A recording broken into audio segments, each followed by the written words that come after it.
candle ne khone jeng se ai rejection candle se khone yeng ga doi se rejection candle hai se karino ko rejection candle se karino hai ga di market ke trend se suppose up trend da laib up trend da laga soida magi rejection candle nama form tawsile khalasi ko hai sida form tawsila ko matung dagi market ki lamba trend se mana up trend da lamba se reject tawthoga down trend da sumain tawroga change tawrokpa yaba adugumba candle ne ko rejection candle se so rejection candle sida candle mayam ama lai hai riba candle sing sigi manungda ko kogi morning star hai ba lairi ko sidagi se sidai se morning star lai evening star lai morning doji star evening doji star hai ba lai hammer hai ba lairi inverted hammer hanging man ko shooting star dragonfly doji ko aduga gavestone doji lairi bullish spin bar and the bearish spin bar masi lairi yani ka ado koi first aina mayam da haining ise asagi sigi rejection candle natraga reversal so hai ko trend se reverse tok thok pangam candle hai bi hai riba sugumba ko gi rejection candle singja single candle na form to wasu laiba ko aduga double candle na form to wasu lai candle ani na ko candle ani na form to wasu lai atopa mana candle ahum na form to wasu laiba ko candle ahum na form to okay ado kai first candle am khaktang na form to wasida karam ba rejection candle laige do adu hana jing mina si ko candle hogi candle am khaktang na form to ba rejection candle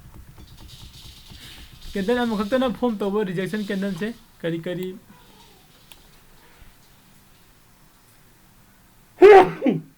kari candle no hai kanda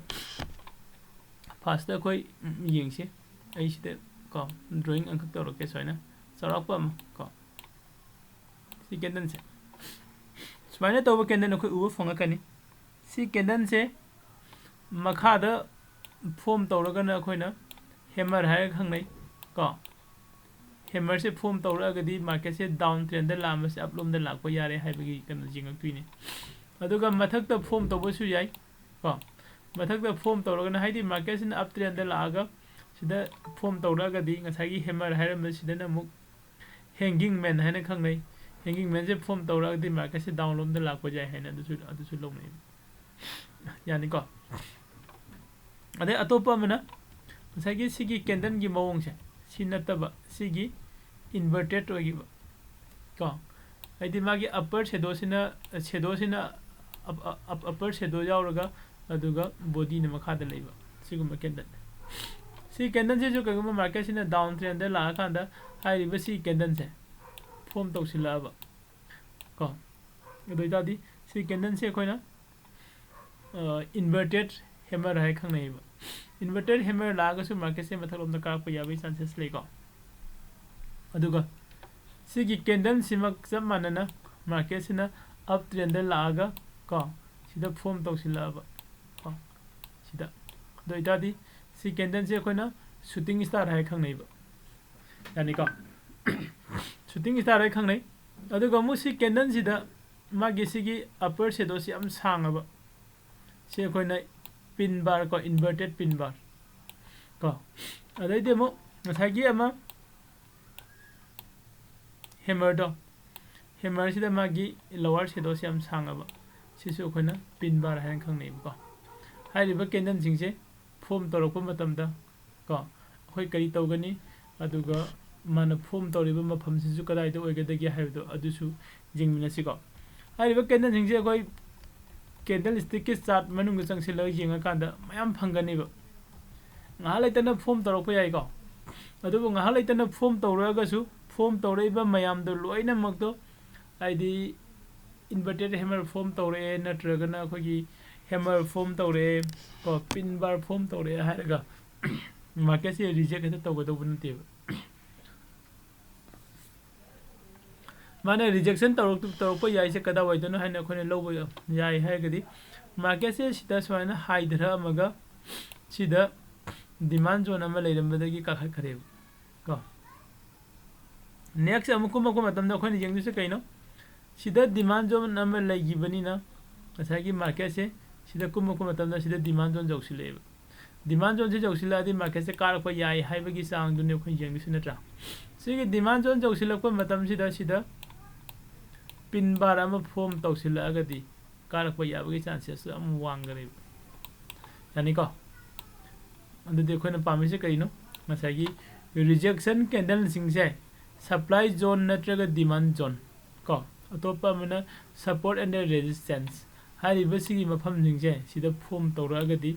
si yamne hen ne khoina magi value se yamne wang na lowe ba okay janta ni ko ma'am mar to question hangning ba dum hangbiro ai sida chart la ke ko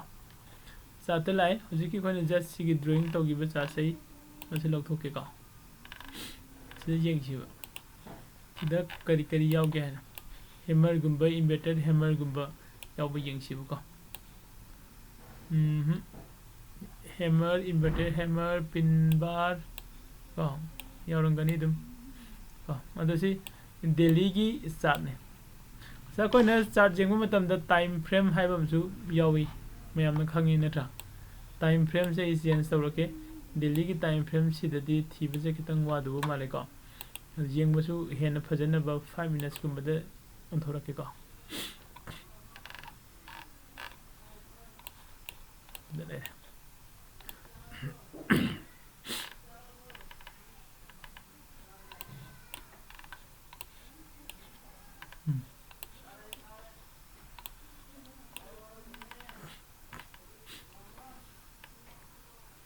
कोई market से suppose स्वाद तुम Young से बस और आपको में को मत्ते अंकल तनी माने डाउन तौर से अदुइसु हाइबे येंगम से सीधा मार्केट से सीधा इने सी डाउन तौर बस वाइन अदुगा मार्केट से सीधा मु अप चखरे को दसिगी मरक से माना फॉर्म तौर बे कैंडल से करिनो हम सिसे कोइना हैमर नेट्रा कैंडल की कलर रेड ओइसु या ग्रीन ओइसु या कैसु काई देखो ओइनिंग बो ओइसनो मागी फॉर्म तौरिबो मफमदा अदु खक सुमगा लोरिबो को सिना तबा हेना फजबा कैंडल आदि फॉर्म तौबो मफम आदि मान सेमिबो मफम से हेना फजबा मफम जेंसिबो सिदा जेंसि को आदगी मथक त ग्रीन कलर द अम सेमिसि उब्रा मैं उइ को शूटिंग स्टार ने सिदासु हैमर सेमी स्वाइदसु नत्रा पिन बार सेमी स्वाइदसु शूटिंग स्टार सेमी सिसिंगसिना इना याम इंपोर्टेंट ओइन लौद्रगा सिदगी मथक्ता यावरिबा कनोसिने हेन इंपोर्टेंट ओइन इना उरिसे करिगिनो हाइरगदि को करमबनो सिदगी से सिसे यामना इन हेन इंपोर्टेंट ओइन उइबा करिगिनो हाइरगदि माना फॉर्म तौरिबा मफम मासिने माना फॉर्म तौरिबा मफम से ममांग द मार्केट सिना हाइदरको मतम द को हाइदरको मतम the supply zone ko sigi zone mafam sini soina supply zone ogiba mafam sida market se taraga ko sida market se high thraga soina kitang soida lebamaga tagiba mafam niba swagi jaga sida mukhogi seller ga aduga buyer ga yamna mukna giba mafam niba seller na sum makhada pudana bo hona ba buyer na sum mathakta pukhana bo hona giba aduga mafam niba ko haidiba sigi mafam se sisini ba khoina zone hairak tu se ko adong asai market से का खले बसिदा सिदा का खले सुम का खला का सिदा कोई जिंग से मासे कदाय बो का को याबनो दुनि कदाय बो का को जिंग को मतम सिदा सिदा हाना सप्लाई जोन में लगिरे बसिदा सप्लाई जोन ओके दिदि सी की सप्लाई जोन से जौसिल लेब सप्लाई जोन से जौसिल लगे मार्केट से तारक को याबगी चांस लेब्रे दुनि को जिंग से को तारक को याबगी चांस से लेब्रे जिंग मरक सिदा को मसागी सिदगी कैंडल से होगी आदगी इन्वर्टेड कदाय लगे लगे ये हुजी की दवा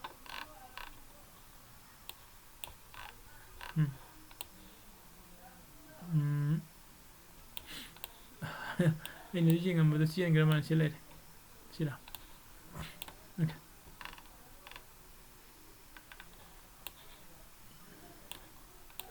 मांग रहे वो से ले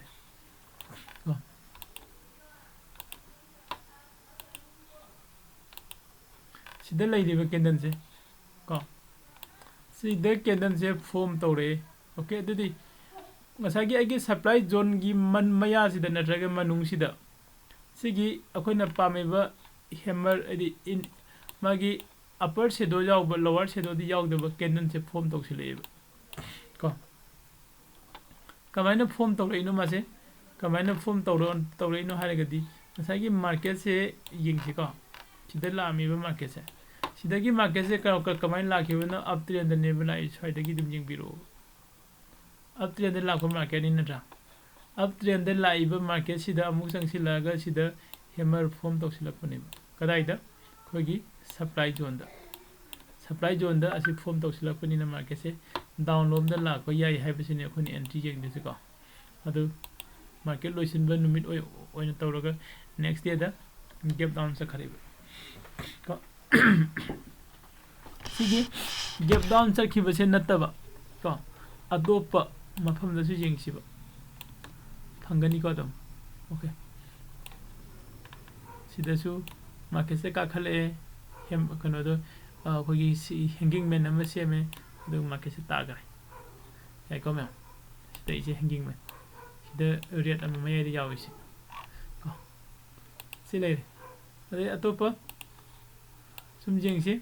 phajaba mafam se phangakani dum ko moise ko na pami do ngasagi ko na hagi bido khogi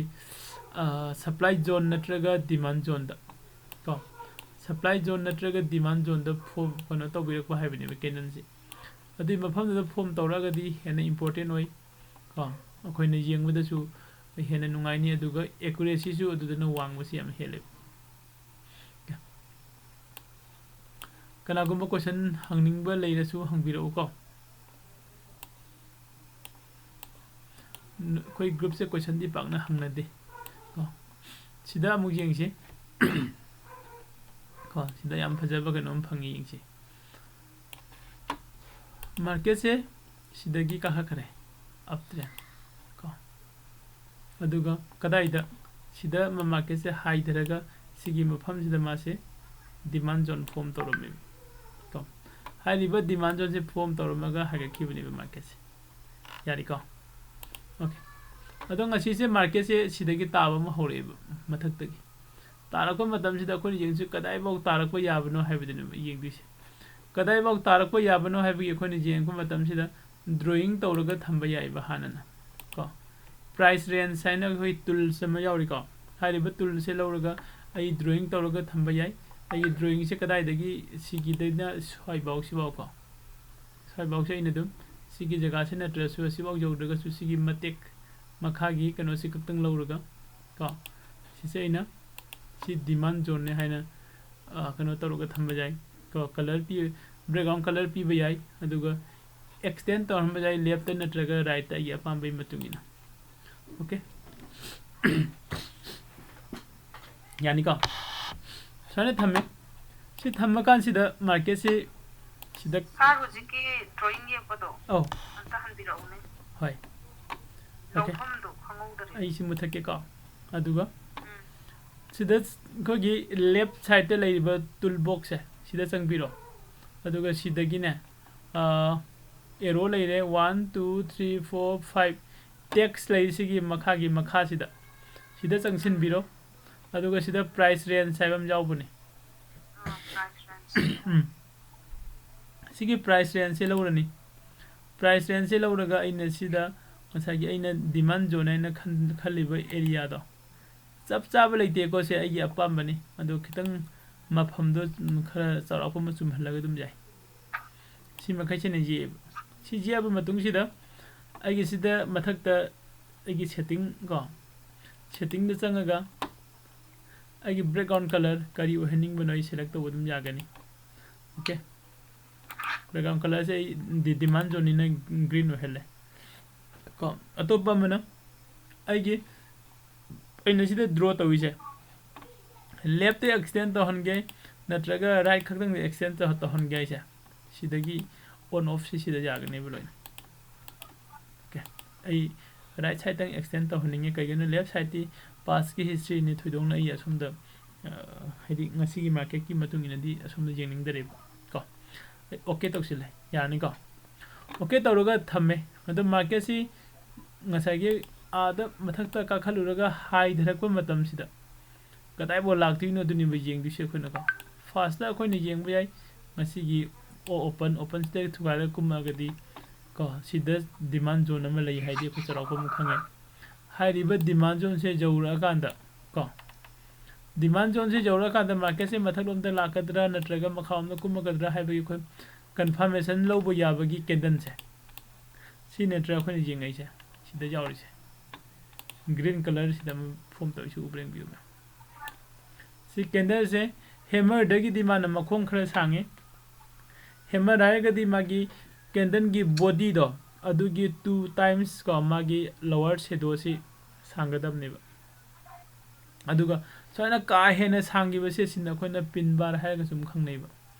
ꯁꯤ ꯄꯤꯟ ꯕꯥꯔꯗ ꯈꯤꯇꯪ ꯅꯣꯏꯕ ꯄꯤꯟ ꯕꯥꯔꯁꯨ ꯃꯣꯏꯀꯣ ꯑꯗꯣ ꯑꯩꯈꯣꯏꯅ ꯄꯤꯟ ꯕꯥꯔ ꯀꯩꯅꯣ ꯍꯥꯏꯔꯒꯗꯤ ꯁꯤꯗ ꯁꯦꯝꯃꯤꯕ ꯀꯦꯟꯗꯜꯁꯦ ꯁꯨꯝꯕꯁꯤ ꯁꯤꯁꯨ ꯍꯥꯏꯕꯁꯨ ꯌꯥꯏ ꯀꯣ ꯑꯗꯨ ꯁꯤꯗꯤ ꯃꯐꯝ ꯆꯥꯗꯕꯗ ꯁꯦꯝꯕꯩꯅꯤ ꯁꯤꯗꯗꯤ ꯑꯩꯈꯣꯏꯅ ꯉꯁꯥꯏꯒꯤ ꯍꯥꯏꯔꯤꯕ ꯑꯩꯒꯤ ꯗꯤꯃꯥꯟ ꯖꯣꯟꯁꯤꯗ ꯂꯥꯛꯁꯤꯜꯂꯒ ꯄꯤꯟ ꯕꯥꯔꯁꯦ ꯁꯦꯝꯕꯅꯤ ꯑꯗꯨꯅ ꯁꯤꯗ ꯑꯩꯈꯣꯏ ꯑꯦꯟꯇ꯭ꯔꯤ ꯆꯪꯕ ꯌꯥꯕꯒꯤ ꯈꯨꯗꯣꯡꯆꯥꯕꯁꯤ ꯐꯪꯉꯦꯕꯗꯣ ꯀꯣ ꯑꯣꯀꯦ ꯃꯥꯡꯈ꯭ꯔꯕ ꯂꯣꯏꯅ ꯄꯦꯜꯂꯕꯅꯤ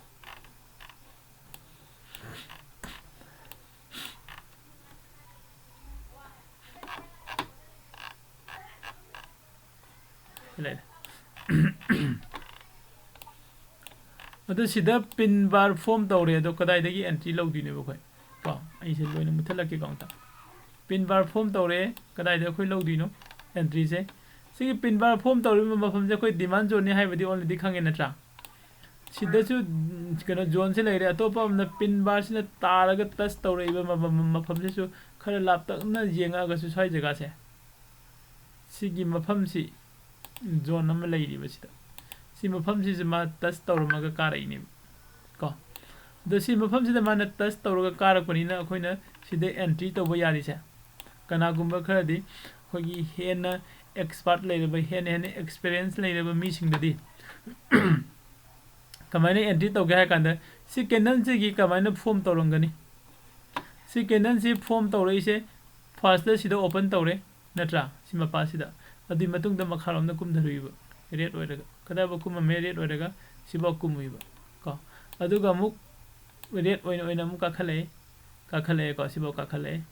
ꯑꯗꯨꯒ ꯀꯥꯈꯠꯂꯛꯑꯒ ꯁꯤꯗꯒꯤꯗꯤ ꯑꯃꯨꯛ ꯃꯥꯁꯦ ꯒ꯭ꯔꯤꯟ ꯀꯦꯟꯗꯜ ꯑꯣꯜꯂꯦ ꯍꯥꯏꯗꯤ ꯑꯣꯄꯟꯗꯒꯤ ꯃꯊꯛꯇ ꯀꯥꯈꯠꯂꯛꯑꯕꯅꯤꯅ ꯒ꯭ꯔꯤꯟ ꯑꯣꯜꯂꯒ ꯀꯥꯈꯠꯂꯒ ꯁꯤꯗ ꯀ꯭ꯂꯣꯖꯤꯡ ꯄꯤꯕꯅꯦꯕ ꯀꯣ ꯁꯤꯒꯤ ꯃꯈꯥꯗ ꯀꯨꯝꯊꯔꯒ ꯔꯦꯠ ꯑꯣꯏꯔꯒ ꯀꯨꯝꯃꯛꯑꯒ ꯁꯤꯒꯤ ꯖꯣꯟꯁꯦ ꯗꯤꯃꯥꯟ ꯖꯣꯟ ꯌꯧꯁꯤꯜꯂꯛꯄ ꯃꯇꯝꯁꯦ ꯁꯤꯁꯤꯗ ꯑꯦꯛꯁꯄꯤꯔꯤꯌꯦꯟꯁ ꯂꯩꯔꯕ ꯑꯩꯈꯣꯏꯒꯤ ꯇ꯭ꯔꯦꯗꯔ ꯃꯈꯩ ꯄ꯭ꯔꯣꯐꯦꯁꯅꯦꯜ ꯇ꯭ꯔꯦꯗꯔ ꯍꯥꯏꯇꯥꯔꯦꯀꯣ ꯃꯣꯏꯗꯤ ꯁꯤꯗ ꯍꯥꯟꯅ ꯑꯦꯟꯇ꯭री ꯇꯧꯁꯤꯜꯂꯦꯕ ꯔꯦꯠ ꯑꯣꯏꯔꯤꯉꯩꯗ ꯔꯦꯠ ꯑꯣꯏꯔꯤꯉꯩꯁꯤꯗ ꯃꯥर्केटꯁꯦ ꯑꯞꯂꯣꯝꯗ ꯂꯥꯛꯄ ꯌꯥꯔꯦ ꯍꯥꯏꯅ ꯃꯣꯏꯗꯤ ꯑꯦꯟꯇ꯭री ꯇꯧꯁꯤꯜꯂꯦꯕ ꯃꯣꯏ ꯈꯛꯇꯪ ꯅꯠꯇꯦ ꯑꯩꯈꯣꯏꯒꯤ इंस्टीट्यूशनल इन्वेस्टर है लेको FII को फॉरेन की institutional investor domestic institutional investor ले हाइबसिंगसे मोइदी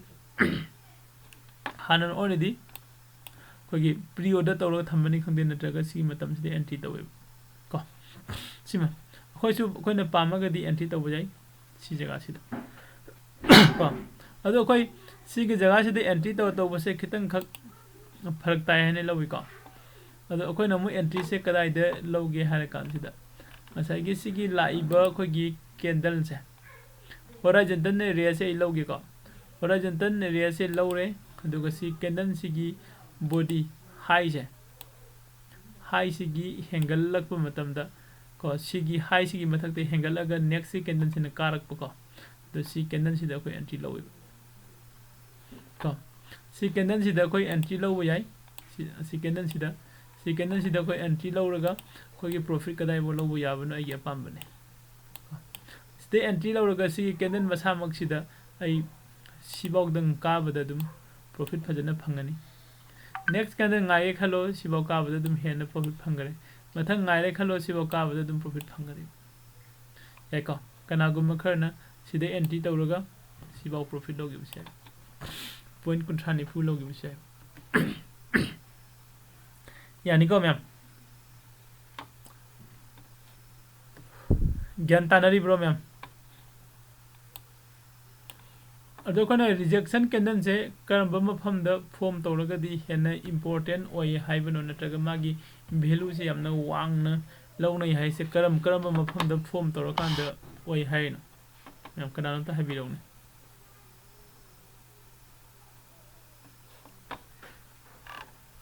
कनादा ताद्रबो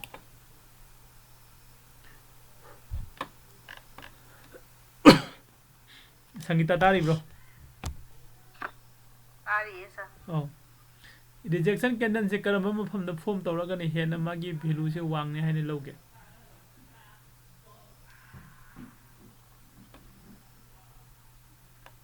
kawgraba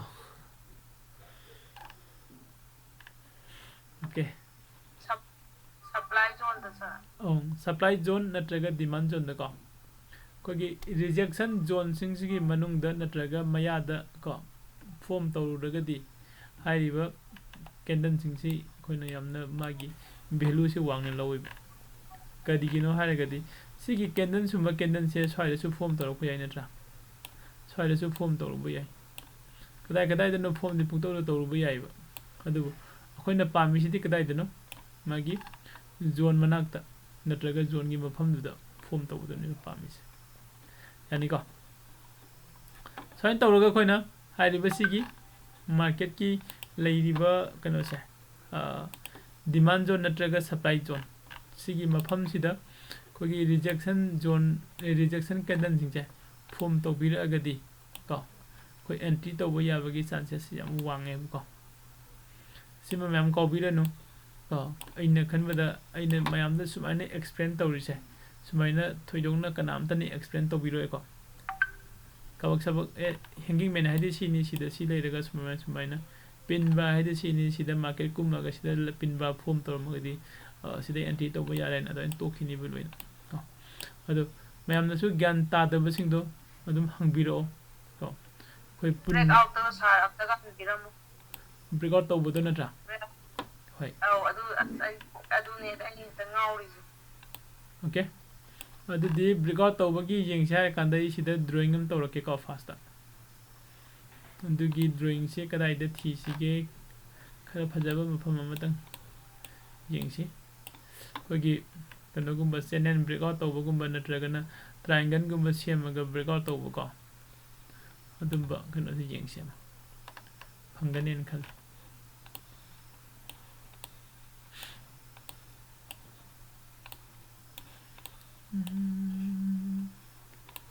break out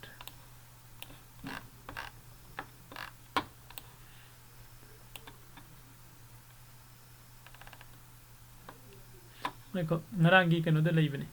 ए लाके नरांगी मार्केट सिनी नत्रा से मखा द ले वन थी जे नरांगी निफ्टी 50 दसु अदुगा बैंक निफ्टी दसु अनि मक्ता ब्रेक आउट तौबनिबा ngasi su तौइबा को नरांगी मार्केट नि सिसे फर्स्ट कोई खंगदे सुमाइना चलगा लै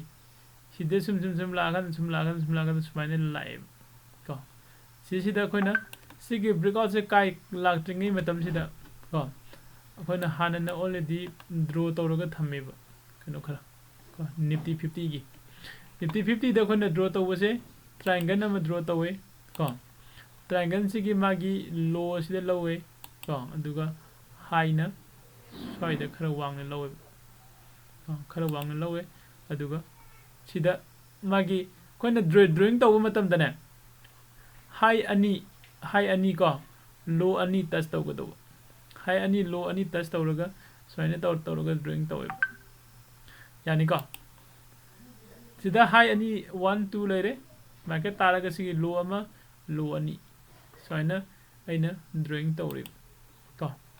सी ड्राइंग तौरबा मतुंगदा अखोइना ब्रेक आउट पीबा हाइसे कैनो है कांदा सिगी अखोइना एरिया रेड कलर की एरिया तौरगा लैरि सिदा लाइन अनि लैरि मखादा लाइन अमा लै मथकता लाइन अमा लै मथकी लाइन सिना अखोइना रेजिस्टेंस हारगा सु खंगनै मखागी लाइन सिना अखोइना सपोर्ट हारगा सु खंगनै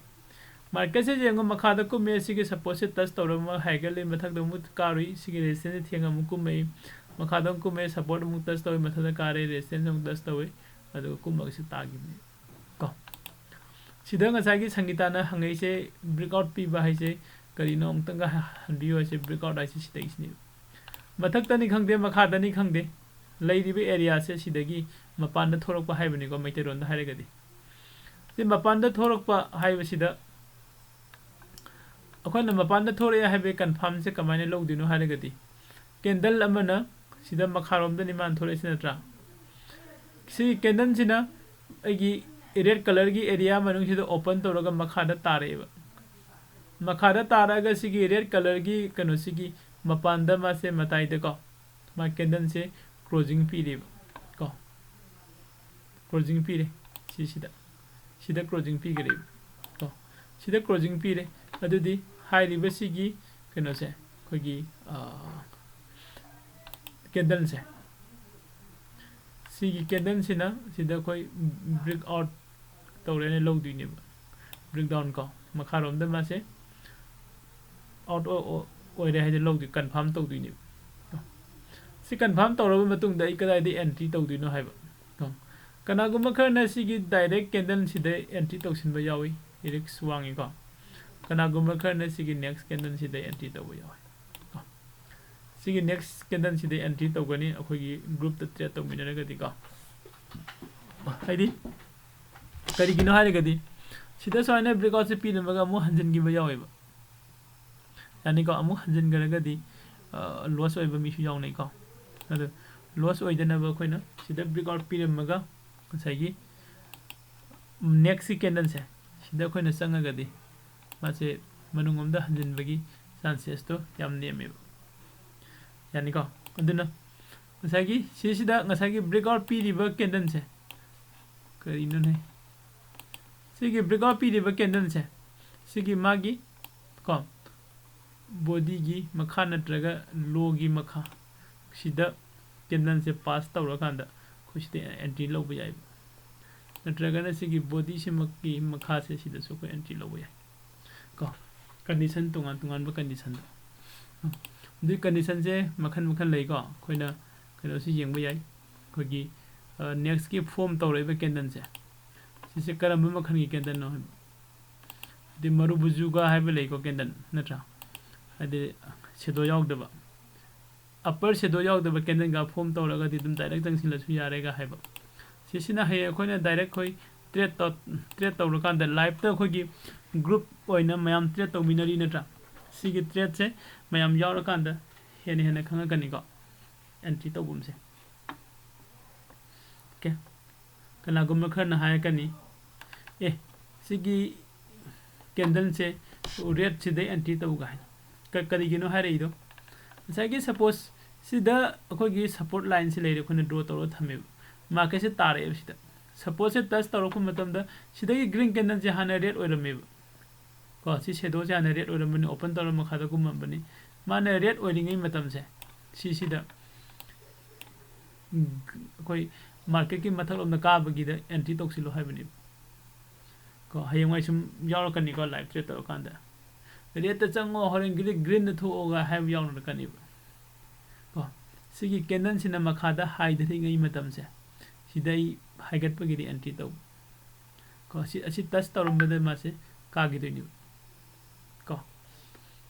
kitang di risk lai ko adubo chance ti ngahak tang aina sida minus kitang chaluraga su haigala pada de fadana profit lawe sumba mafam su lai ko adu breakout tawba hai ga sangita yarabo breakout tawba si gyan tarabo yan fajan tare sa site hai si nataba atop da su mujeng si hai ga su ngarangi nifty bank ta go nifty bank da amuka su ai drawing tawge ngarangi nifty bank sida lai re ko ngarangi nifty bank aram mane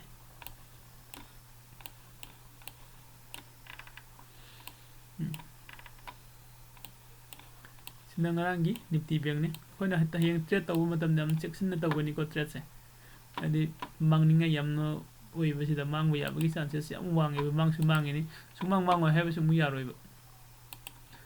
ko mangba sigi maram su mayam ma lei ko silai aina ji mathak ta sida high am lei re sida high am lei re ko natragana adagi high si lawraga sigi high si lawraga singa su ade makada sida low am leire sida low am leire sida su low am leire ko first ko na high ani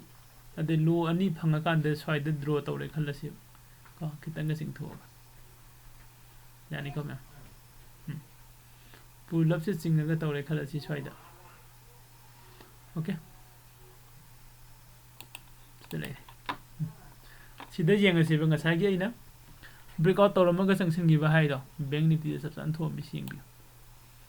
e gi sigi red color gi body ina si draw tawri sigi mafam sida ko sigi candle sina kai dawre red sina breakout pi re ko sida ma closing pi re me okay next candle se start tawre sida horaga si ba kum dhara me ko ado ai asi candle sida entry tawsila me khala si ko si candle se side ga entry tawsilo re khalo next candle se ka give dai pakhatana masidi sangsing gi dore pakhatana ai minus khara dang charing se lawtho ke lawtho ro kan next amu high de khara ga ine khandu se oh ai thamjara maga de ne khandu ni yai ko ma ado si gi condition je thoktana ba phajana confirmation lawraga entry tawbani hena best oi kadai da confirmation si gi breakout pi be candle se si gi magi low se hendora kan entry low ko adu natragana si high basi condition se sigi condition hoju ji lai ba red color ga green color ga candle sigi conditions da de akhoi uri se karino amasu ubam su phangi ka ai entry se akhoi group ta yamni entry law na bani si entry se sigi ngasa gi green gi open kana siga closing siga aduga red ki open siga manaba ko green gi closing siga red ki open siga manaba sumaina lagadi ko open su manare aduga mu sigi candle se sisina kano oidaba kogi upper shadow jarok taba ko adoita di sida entry tawnaba mi jarok kaneba man target tarok tu je point se yam target tawroi sigi green candle sigi half khang lawnaba honara ka mate khajik ko adu candle sina ngasagi sida maru buju candle kogi upper shadow jarok dabani na sangsilaga adum thama agadi since upper shadow jarok dan loisin gare next candle su ngai badum jagare ko kitang green lom de langani tra de dire no mo thokare ko sigi candle sida su fajani entry lo ba yai badu sida ahum su basida ko adai di ahum su basida akhoi nam kum jeng mu jai se mase pull back to basu hai nei ba ko ma breakout ti pi ru ba ko sida mane breakout pi raga amuka mo hanjin gi ba amu hanjilaga handorai ne ba sigi handora ko se sini ba akhoi na entry lo di ba pham se ko koina trade tawba matam da drawing tawraga trade tawba sina khwaidagi hena best oirakani hayeng ko hojukti koina hitring edi indicator si nagani pivot point indicator lay ko adai di khogi se mayama bullinger band lay re RSI lay re MACD lay re ko alligator lay re adai di isimuko indicator lay re haribe indicator mayam se koi ameta si na ba yai agi apamba du matungina ko adu trade tawda khoni amna nungai badi neat and clean noina yamna clean noina kano da ko without indicator da trade tawba adu na khwaidai hene nungai ko hawku matam de khoi indicator ga loina trade taw na ba tam gani loina ko khoi loina mak adu ga dugi matung matam na indicator jaw dena trade tawba hine na ba tam gani ko khoi gi sigi platform khoi gi sigi group ko ETL School of Finance da sigi target se kain ha kan da khoi leiriba mayam se loina mak software jaw dena mingom da gi tips law dena isana trade tawba ngamna na ba hona si haiba gi target tu ni ba khoi myam lai se na si hatamaga hiyenge ta hige do budi na te ko matam changani matam changbodo mayam khangbi odum tamna na ba haige khalaga di haina na ba hona bi se ko je mating pangna na bagi mayam am leiri ko ai khakta na te atopa senior mayam am jawri khoi group ta adum paisa phaja bujana earn to ba jawri ko even ngarang da su khoi kanorom dagi pa khigi ingom di chahi angang ni aduga trade to bodi masu dum khar pirak pa mi su dum jawri ko tamna mathang experience fa leiraba mi su khoi group se sum jawsi lei ꯑꯗꯨꯅ ꯑꯩꯈꯣꯏ ꯃꯌꯥꯝ ꯄꯨꯜꯂꯀꯥꯟꯗ ꯌꯥꯝ ꯑꯆꯧꯕ community ꯑꯃ ꯁꯦꯝꯃꯒ ꯀꯣ successful ꯑꯣꯏꯕ ꯌꯥꯝꯅ ꯁꯛꯁꯦꯁ ꯑꯣꯏꯅ ꯑꯩꯈꯣꯏꯒꯤ